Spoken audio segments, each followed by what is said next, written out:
opening your pantry door throw you into an absolute head spin?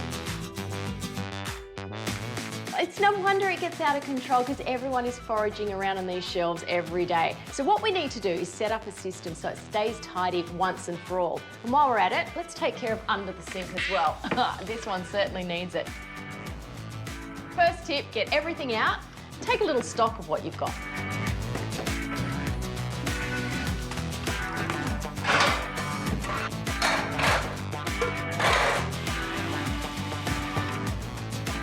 It seems a bit drastic to take the whole door off, but trust me, it gives you a lot more room to work.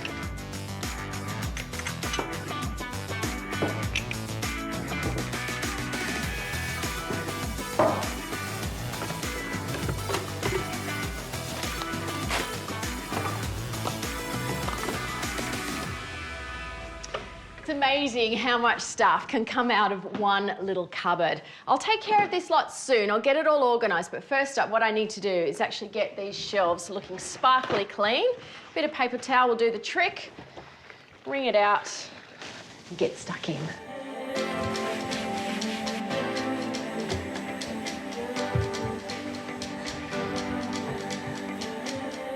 It probably seems like a little bit of work to get everything out of the cupboard, but trust me, I reckon it's the best way to take stock of what you've got. Now, the first thing you need to do is check your use-by dates. I can already see one here, 19, don't think we need that anymore. Now remember, as you're chucking things out, start a shopping list so you can top up when you need to. White vinegar added to the list. Now the next thing to do is actually to start grouping. So match like with like. So all of your herbs and spices, they'll come together.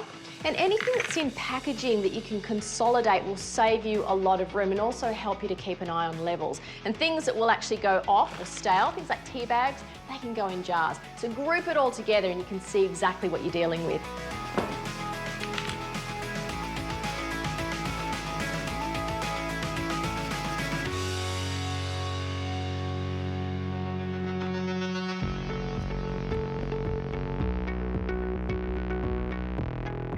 Okay, so once you're grouped and sorted, honestly, if you put this straight back into the pantry, you know what's going to happen. It's all going to end up in exactly the same state, probably within about a week. So you need to come up with a system. And a system can only be kept if you have good storage. So to save yourself money, because let's face it, storage is expensive, hunt around the house and see what you've got. So here, magazine files. These are great for pantries. You can use them upright. They've got ventilation in the sides.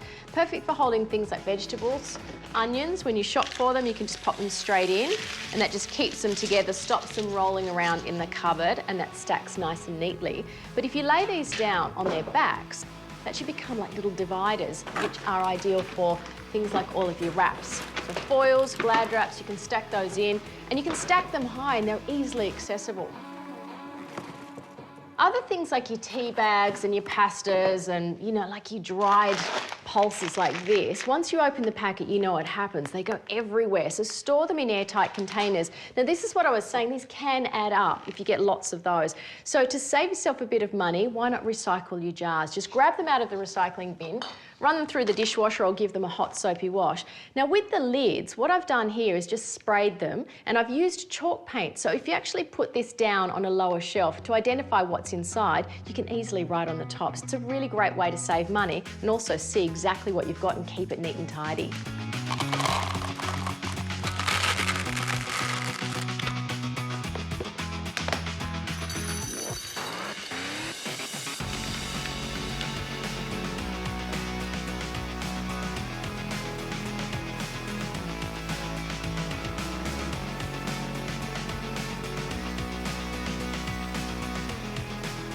None of these labels are any good if you can't see them, so I have an idea to make everything easily visible. Now you've seen me make these before, so popular, easy enough as well. So you can customise them to suit the width of your cupboard. So basically that's the front one on short little legs. And if you make one at the back with taller legs, you can see you can basically stack your food in a tiered system. So grab your timber, cut it to size. If you've got a drill bit that will countersink, actually do that as well because it makes it nice and neat. And then just choose the height of your little legs and grab some woodworking glue. Pop that on and just screw the two end pieces together.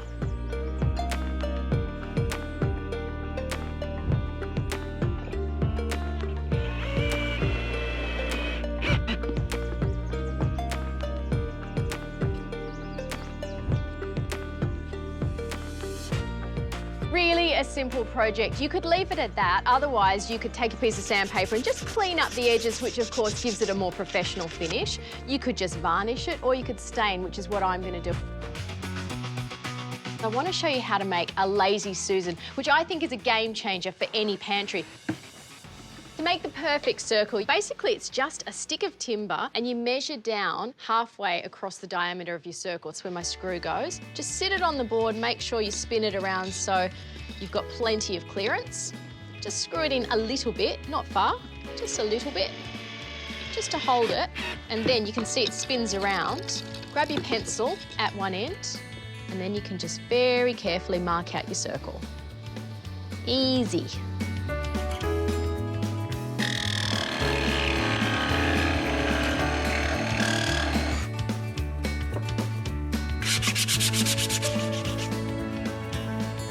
Next, we find our centre points and attach our Lazy Susan bearing plate to the base wood and our circle.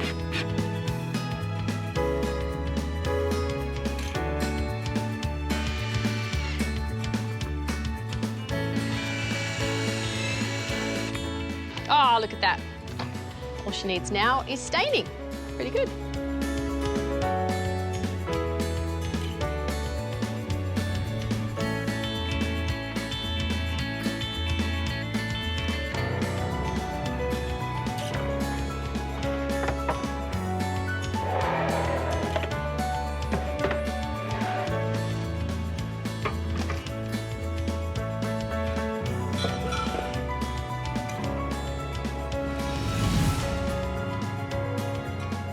So I think you'll agree, with a few hours work and some clever storage tips, you can work wonders with your pantry too. So everything now has its place, and you know this sort of system is easily maintained by the whole family. You can put all your cake tins up top, all of your wraps where you can see when they're running low. And this is your high use area. So the baskets can come out, they can go away easily. You can see when your snacks are running low.